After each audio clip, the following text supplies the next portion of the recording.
Thanks for staying with us. Now, the budget for the 2023 general elections may exceed about 350 billion naira as against the 242 billion budgeted for the 2019 election. This, according to the findings by Sunday Punch, is due to inflation, currency devaluation, insecurity, cost of monitoring, the direct primaries made mandatory in the Electoral Act Amendment Bill of 2021, and procurement of new technology like the newly introduced bimodal voter accreditation system used by for the Anambra state governorship elections. Now, while the Independent National Electoral Commission earmarked 189.2 billion for the 2019 elections, the Nigerian police force got about 30.5 billion.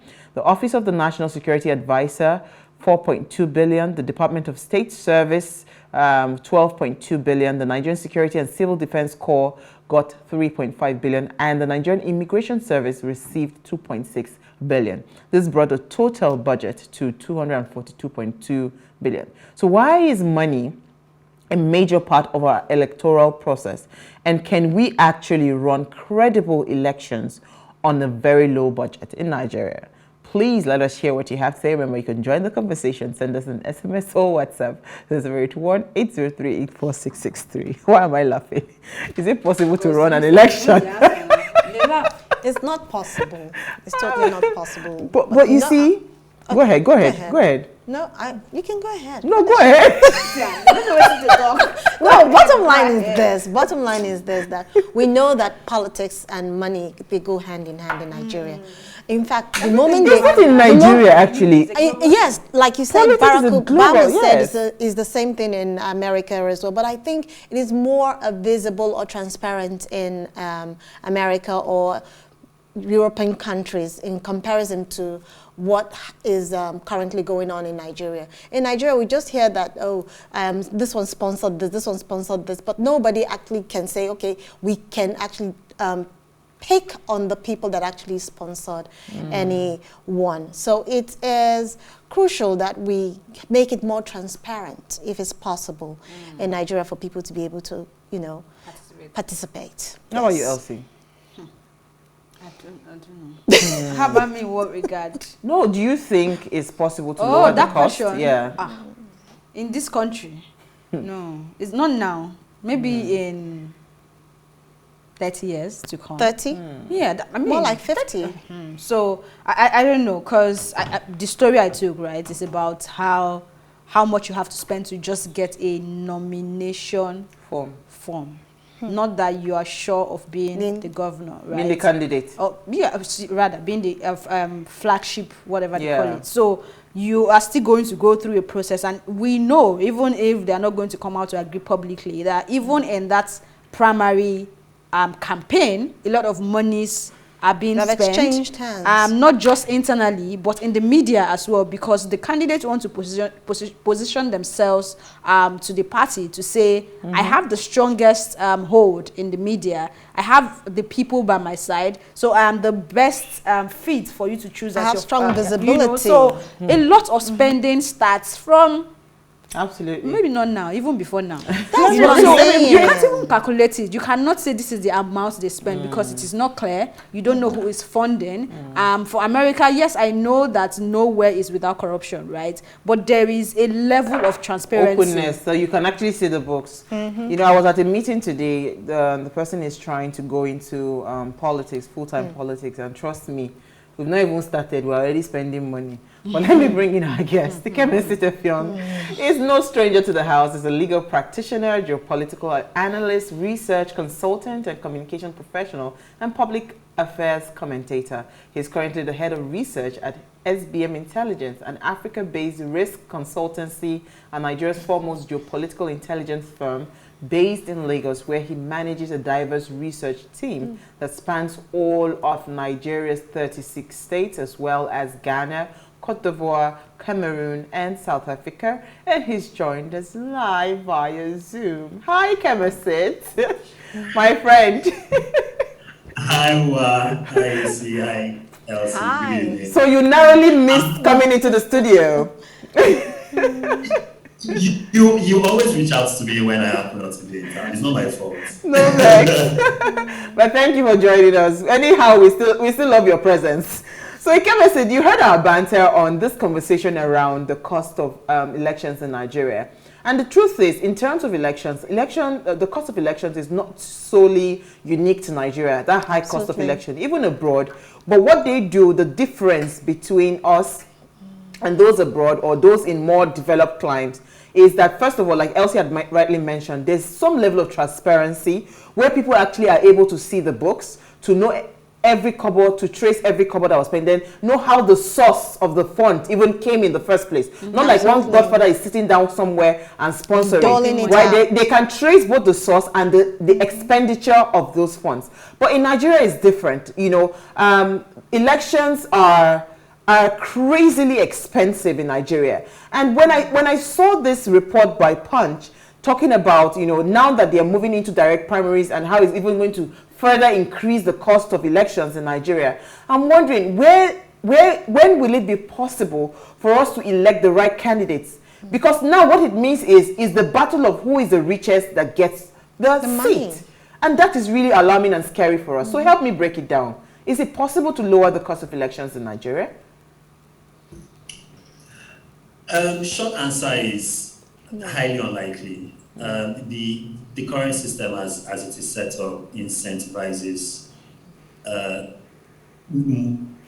highly vested moneyed elements, right? So I was even going to say, okay, so I was going to use the analogy and say, you cannot just wake up on the streets as an ordinary Nigerian and decide to run for election. But I mean, even comfortable middle class Nigerians, I don't think any of us in this conversation can just wake up and say, okay, I want to run for office, because it's when they say intention form is 2.5 million, the nomination form is 20 million. Expression form. Yeah, go exactly. Ahead. And the thing to note is at least until the announcement by the APC, those numbers had actually been coming down, right? So we have instituted some regulation in the country to put a lead on how much it costs for you to pick a nomination form. We all remember the Not Too Young to Run movement, right, which eventually led to legislation which passed, right, at the Senate level. One of the things that act actually accomplished was that it curtailed the range by which parties could fix nomination fees. But the fact of the matter remains that is not even where most of the money, right, that is found in Nigerian politics goes. That's one of the least cost items for a potential candidate, picking up the nomination form. By the time you go through the consultation rounds, you have to have been in the system for a while, you need to have placated, vested interest. All of those things cost resources, and if you don't have a sponsor, I mean, you need to fundraise for elections anywhere in the world, really. We've seen it in the West. Certainly, America is the most egregious example of that. Every US election since the year 2000 has been a record election spending year, right? I think in the last election, right, in 2020, both candidates spent $1 billion each, right, which was a record for American elections. The problem with the Nigerian context is we all love to say Nigeria is rich in human and natural resources, but when you look at all of the economic indicators, Nigeria is actually a poor country. I was illustrating the point with my team just last week with data consumption, right? And I used one of the telcos as an example, right? And for 2019, the average rate of data use for that particular telco, I'm not going to mention the name of the network, but the average monthly data use that each subscriber on that network had was 125 megabytes. That is almost nothing. In the time it took for me to make that sentence, I streamed more than 125 megabytes of data. So that is sort of the illustration or the picture you should have in your mind when you're thinking about how rich or otherwise this country is. And when you look at a country where more than 100 million people live under the poverty line, the World Bank came out yesterday to say that 5.8 million Nigerians, because of food inflation alone, will tip over into poverty by the end of this year, which is in about 7 weeks.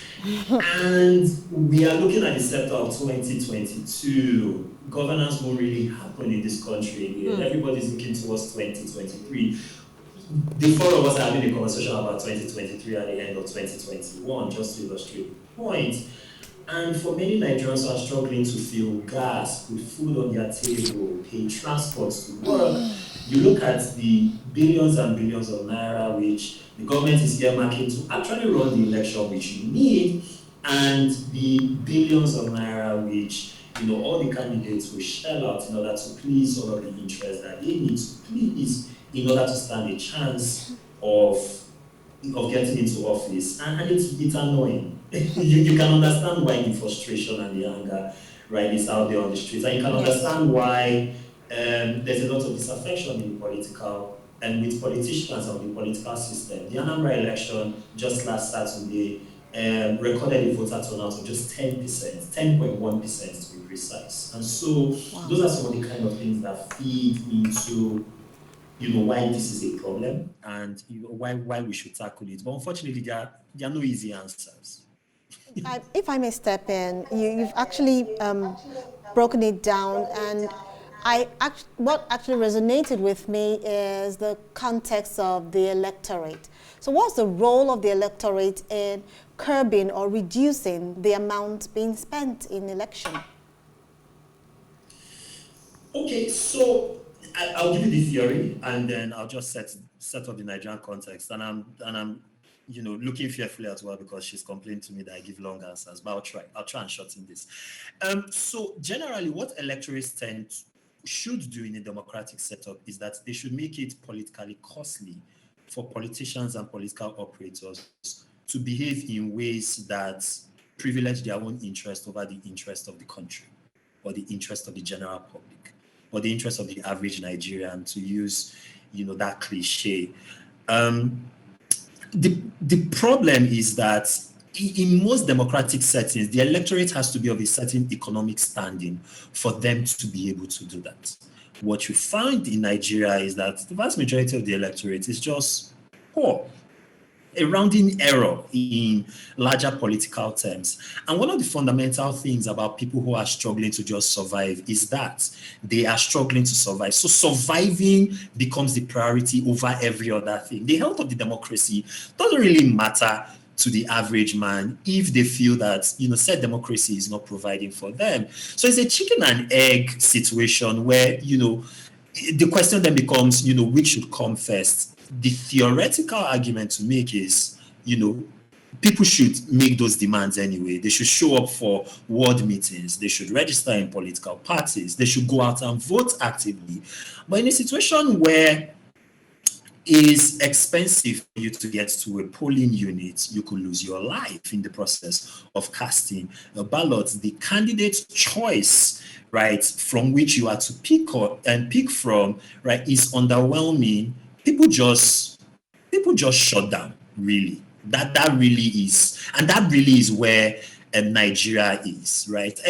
Most people are thinking about how this changes their life on a day-to-day. And the unfortunate truth is that since 1999, Nigerian democracy hasn't done a very good job of changing the lives of the average man. INEC had a budget for the 2019 election based on a currency exchange rate where the INEC budgeted that was going to spend $7.7 on average per voter to organize the 2019 election. The Nigerian electorate in 2019 was 80 million people, 80 million odd people. By the time we get to 2023, the projections are that our electorate will cross 100 million for the very first time in our history. And we are operating in a situation where the currency exchange rate right now is not what it was in 2019, and in all likelihood will not be what it is now by the time we get to 2023. The 2022 budget hasn't been passed yet, but the finance minister said at the beginning of this month that the government will be applying for a supplementary 100 billion naira provision for INEC to do the elections in 2023. So even the practitioners within the system already are facing a money problem. All of this in the end, right, is, facts and figures and data, and we can have this conversation because, we can. The real question is, does it change anything for the average Nigerian? Most Nigerian voters, from what we saw in 2019 and what we've seen with Anambra this year, and what we'll see with the 2 state elections, which we'll have next year before we get to 2023, is that for most Nigerians, the answer to that question, unfortunately, is no. So they'll sit at home. Wow. So Okay. Okay. Before I ask my question, I just want to quickly add to what you said in terms of INEC budget and what you said when we were starting. And sometimes I just really want us as a people, while we know that we have somewhere we want to get to, not to really react to the headlines until we critically think about it. Because if INEC budgeted 242 billion in 2019 and now they're doing 350 billion. When I saw the headline, I wasn't alarmed because clearly inflation, dollars as well, the devaluation of naira, most of the things they're going to use are going to be imported. I don't think they're producing anything here. So definitely that will come into play. But I mean, EC has taken it from the electorate point of view. My question now would be, what is the role of the judiciary in this case? Because we know that there are cases in court regarding transparency of exceeding budget finances when it comes to the even the leading parties, APC and PDP. I can mention that there are cases in court. There have been rulings. What would you say the role of the judiciary is, and what more can be done? Because if we do not have rule of law, then is this really a democracy? Well, the second part of your question is the simplest part. The answer to that, of course, is no. And the judiciary has an important role to play, and I think the premise of your question highlights that. The thing, though, is that the judiciary can only really work with what is presented before it, right? And so if you have candidates, if you have political parties, increasingly if you have civil society or even individual lawyers and individual citizens, we've seen that in a number of cases, SERAP and the Paradigm Initiative and Enough is Enough Nigeria. At least those are some of the people that my organization has worked with directly in the past, and you see them regularly in the headlines. They bring up these cases around financial transparency fairly regularly. The beautiful thing about what they are doing is the judiciary now gets an opportunity to weigh in, right? Our judicial system is not like you'll find in what are called civil law countries. So take a country like France. Most European countries, really, with the exception of the UK, civil law jurisdictions. So where we differ from them is that, in France, a judge can actively decide to insert itself, a senior judge, of course, can actively decide to insert itself in a matter of pressing public interest. They don't do this often, but they have the power in certain cases. Our judges don't. Our legal tradition, we inherited it from the British, and British judges also don't have those powers. So until someone sues another party and that matter then is presented before a court, then the courts are able to look at the facts and then arrive at, a judicial opinion on the issue. So what we can do to help, and when I get asked questions about the judiciary, I always throw the responsibility back, right, at us, because we are the only ones that can incentivize the judiciary to work. There's been a lot of focus in recent times around the performance of our judiciary, and that's absolutely welcome, and it's very important to have in a democracy. But what I tell people is, it is easier to watch the executive and watch the legislature, because unlike the judiciary, those other arms of government can sit down on their own and unilaterally make decisions that affect all of us without consulting many people. The judiciary can't do that. The judiciary has to be consulted in order to function. So the best way to help the judiciary do its best work is to bring more cases before the judiciary. It's really that simple. These cases to the judiciary. So, because I hear you mention SERAP and some of the integrity, enough is enough, those watchdogs that help to monitor to see that things are happening. Can we as citizens begin to, because without this accountability, if there are no penalties, right, we'll continue to have people spend. I mean, I was looking at a report that says that broke down the spendings for each what's it called, each level. So presidency has an amount you need to spend, governorship has an amount, councillors, the House of Rep, everybody has but we all know clearly that in this Nigeria that we are in, you understand, every one of those money is just on paper. It is not the reality. It's not how much is being spent. I mean, when they're charging you, calling you to pay 20 million already for a form, you're already disenfranchising a lot of people from going into that office. Because we're supposed to go into offices to serve, but it seems like it is the person that has the biggest pocket or the deepest pocket that can go into governance. So this accountability, can we as citizens begin to probably write petitions? Can we begin to do, and get these people to be accountable to us as people? Is this possible, and can this help to lower the cost of elections in this country? Well, it certainly will help. I mean, there are a range of things that we can do, which put together can begin to send the message to our politicians that they should sit up and they should do a better job in office. So I'll give two quick examples. I think it was in 2019, if my recollection serves me well, for the first time, at least at the federal level, a recall of a sitting federal lawmaker happened in Nigeria. It was in Kogi State. And that happened because enough people signed a petition, which once you cross a certain threshold, I think according to our electoral laws, I think it's 35,000 signatures within that particular federal constituency. INEC is legally the legislature first is, legally mandated to recognize it, and INEC is legally mandated to call what is called a by-election. It's actually a recall election. That lawmaker survived that recall effort, but it was an indication that people could be so fed up that they could use legally prescribed mechanisms to send a very clear message to their lawmakers.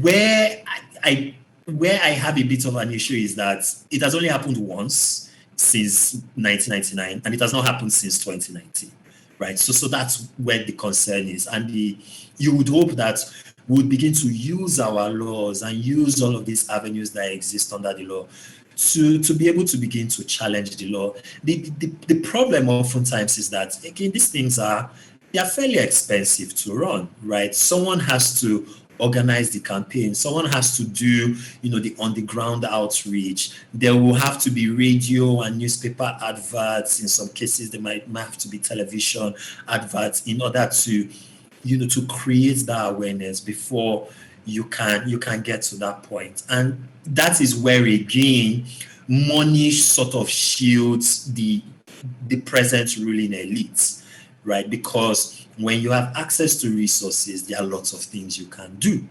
right? By definition, right? When all you have can only take care of food, and our data, SBM data, shows that most Nigerian households spend 63% of their income on food alone. Not only not transport, not clothing, not discretionary spending, not going to the cinemas, food.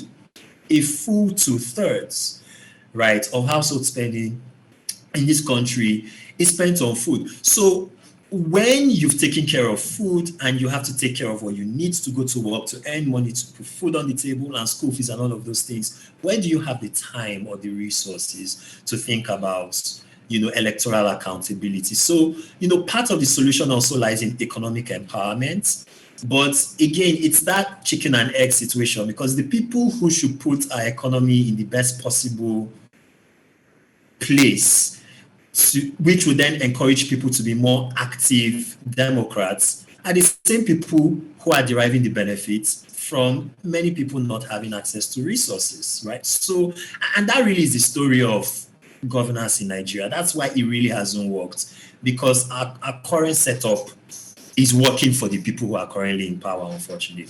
So our work is cut out for us, is the gist of the story. Well, what it means is that rice and meat cannot stop. Easy, over to you. I'm going to sneeze. Okay. While you were talking, you also talked about the fact that several political parties have the cases in court. So we have the judiciary also trying to resolve these issues with the political parties.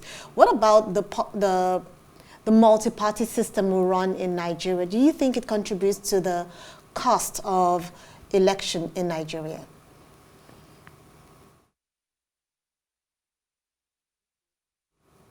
Hello, are you there? Ikemesit, did you hear this question? Yeah, the networks put the first one. There was a glitch.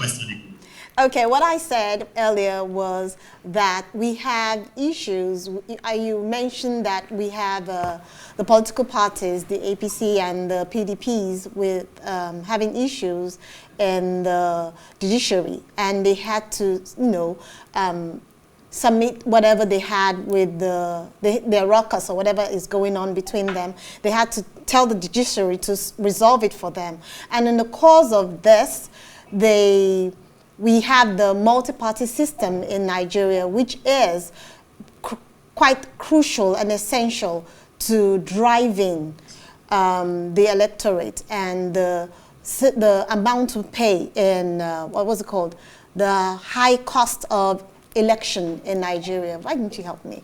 The high cost of living in Nigeria. High cost of election in Nigeria. So how do you rate the multi-party system which we currently run in Nigeria? Do you think it would have been better if we just had a simple two-party system instead of having a multi-party system in Nigeria? Do you think this has contributed to the high rate of election and or cost of election in Nigeria? Okay, I thought for a second you wanted to talk about a single party system. I almost said but So on paper, we have a multi-party system in Nigeria. In actuality, it's a two-party system, right? Only two parties are capable of running this country, right? At the federal level. In some states, You lost me again. Anambra was three-party system now. That's why it's only three parties that came out for debate. So Anambra is a unique exception, and if you had allowed me finish, you don't allow me finish this thing sometimes, I would have gotten to Anambra. But Anambra is unique, and Ondo also used to be unique, right? In 1999 and in 2003, the Labour Party in Ondo produced the governors and the bulk of the state legislature, right, in that state. But the premise of what I said still stands. Only two parties in this country can run the country. You can have parties sometimes rise to the point of relevance in a few states. But right now in Nigeria, there's only one state that's not run by the APC or the PDP, right? And that's Abga. And Anambra is very unique in that regard. And in some cases, and one can make the argument that there's a more advanced, a slightly more egalitarian, a more equal, that's what I mean, democratic setup, right, in that state. There isn't one or two clear power structures in Anambra. The power structures in Anambra are more spread out. They are more evenly spread out. And they are more evenly spread out across party lines. And so you have a situation where the All Progressives Grand Alliance is not only remains competitive in that state, but is, the primary political option in that state. That isn't the case in most states. In most Nigerian states, there are one or two people, and they are almost always in the same political party, who are the main political centers. You can't get much done politically in those states without running them by those people. And it's in that sense that the entire conversation around direct primaries and electoral reform might help somewhat. But I think, if anything, it might just cause the APC and the PDP to shift a bit, right? And cause them to adjust, because in the end, they would want to retain their fundamental political hold, right, on Nigeria. So we're just a multi-party system on paper. In actual fact, we're a classic two-party system. Let's take America, for example. And I love using America as an example, not just because American television is readily available, but because in 1979, we as a country made the decision to switch from, first in 1963, but then really in 1979, we made the deliberate decision to shift from a parliamentary Republican system of government to a presidential executive system of government, with the constitution that came into effect that year. So basically what we did was we adopted the American style of democratic governance, and we've adopted some of its worst elements, right? So if you look at most presidential Republican systems around the world, right, they are almost always two dominant parties, right? Even in places that run a parliamentary system like Australia, you still have two primary political parties. Republican executive systems of government incentivize the concentration of power in the center. So when you have a very powerful president, when you have a very powerful federal center, right, people tend to want to join hands together and enter political coalitions so that they can have access to that powerful center. And that's basically what we've done in Nigeria. In 93, the elections, which we all love to reference as the freest and the fairest, was two primary political parties. And that's really how it's been in Nigerian history. So we're multi-party on paper. INEC currently has 18 political parties registered in its books, but there are really only two political parties. So in other words, even if we had a multi-party system, it would have made no difference in others. Well, you cannot have a viable multi-party system without changing fundamentally the kind of democracy we have. We will bring you the back. kind of democracy we have, we really create a dual party system. I tell you, but we will have to bring you back, because now, if there's hunger in the land, and I like the report you talked about, the average spend of the Nigerian in their homes, probably can we find a solution from economics of the nation? So for instance, start to empower homes economically and see if this will drop the election cost. Is it possible? I'm just asking, just a wild thought in my head. But thank you, Ikemesit. We've run out of time as always. Thank you. Thank you so much. And I just want to say, in final part, I'm also Team Petit. Nice. Don't mind them. Tell them to embrace it. I wish I was petite. Thank you, Isia, for the love. Thank you, Elsie Godi. Thank you, Ikemesit, again for a fantastic conversation. All right, so before we go, do ensure you follow us on Instagram at TwoParty. You can drop a comment, interact with us further, and we have started our giveaway. If you love what I'm wearing, I have a shorter version that I want to give out, so follow us and see on Instagram. Ikemesit, you can win for your wife. Just do a video for us. Then we have a scholarship program as well ongoing for 10 female business owners, right? It's a mentorship program that helps you to dissect your business, you become profitable. All right, so if you missed today's quote, here it is again. It should be the power of our vote, not the size of our bank account, that drives our democracy. This was said by Barack Obama. We'll see you guys tomorrow at 8 p.m. as we bring another great conversation to your screen. Enjoy.